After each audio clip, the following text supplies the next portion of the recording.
My grandfather, Peter Wooding, was quite an energetic walker and was often to be seen on his way to Beulah, Llanuta and Builth. He walked a tremendous amount. He would pass the time of day with everyone he met.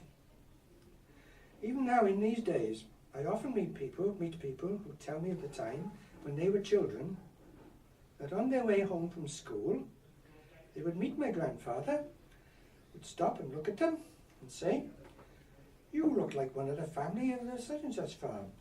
And on asking their name, he would tell them their age to the day, giving the day of the week and the date of birth, together with that of their brothers and sisters, and often going on to give the same information about their parents and even their grandparents.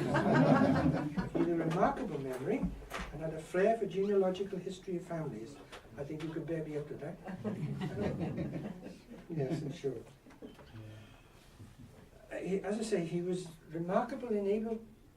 He'd ask someone, he'd come up to someone and say, "Oh, your name is such and such, and you were the son of," he'd give the parents' names, and he said, "You were born on the, let me see, on Friday the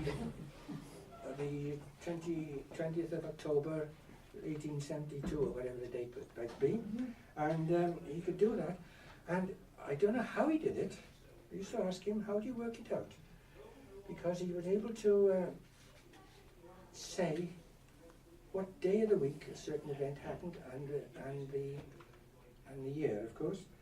But he could sort of backtrack, and if you give him a date, he was able to pinpoint it to the very day. And he'd do it in seconds.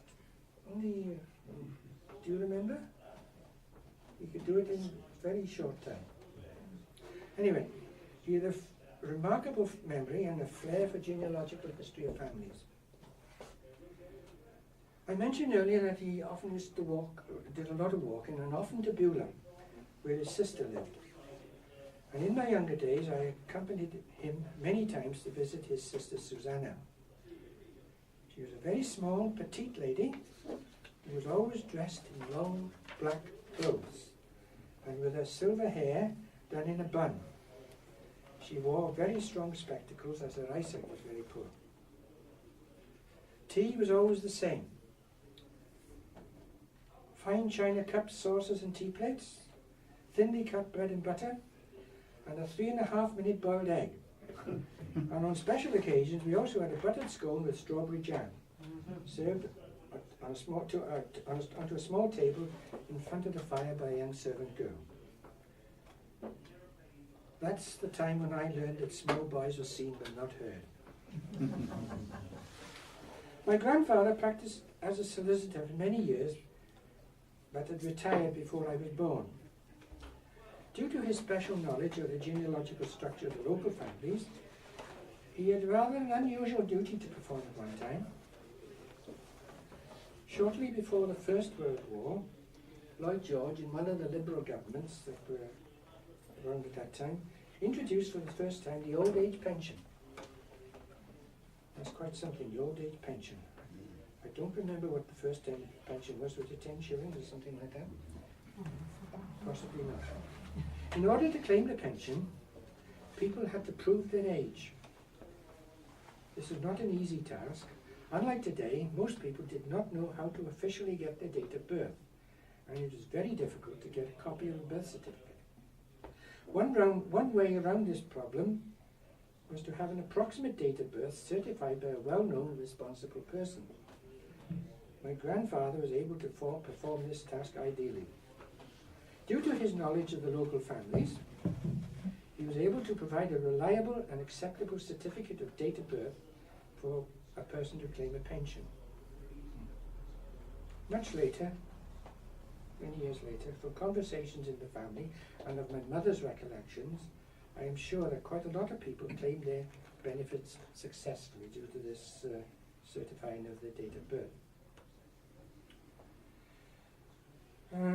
To change tack slightly now, a couple of months ago, I went to visit my eldest son, who now lives in South Wales at Bridgend. I decided to travel by car, one of my first journeys since I was recovering from my accident.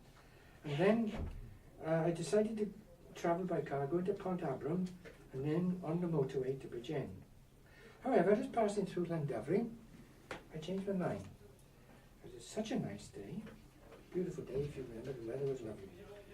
And I took the mountain road to Llangammarch. It really is the most beautiful ride, and it's view from the top of the mountain, the Black Mountain, is very much like that from Garth to on the way to Brecon. You know, you go up the hill from Garth to the top of the Epit, and you look back and you see all this wonderful view. It's very similar to that. I expect many of you know it anyway. My mother used to be very keen on reading a book by George Borrow, Wild Wales. And my mother loved this particular piece of road because George Borrow had walked from Llangammarch to Llangammarch and described the walk in the driving rain and the high wind which blew his umbrella inside out, and of his reception at the Gutter Vawr public house, which is on the way down the hill to Llangammarch. When he went in at first, he was greeted by a silent mood from the men at the bar. And then when he started to speak Welsh to them, they welcomed him into their company. They didn't think he could speak Welsh, of course. He asked for a meal.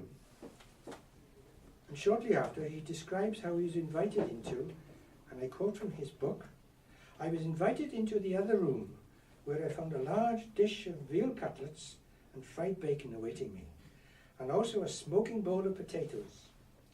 Ordering a jug of ale, I sat down to one of the best suppers I ever made in my life, in a room with a good fire." Today, the public house is the Llangammarch Rugby Clubhouse.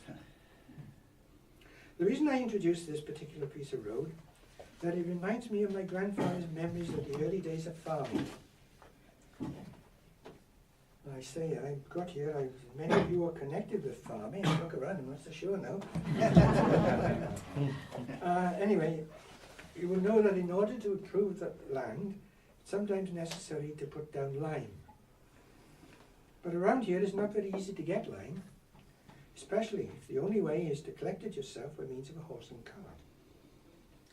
In Peter Wooding's younger days and before that, the local farmers would leave here about 2 or 3 o'clock in the morning and drive their horse and cart down to Llangammarch and onto the Llangammarch Road to the lime kilns in the Black Mountains.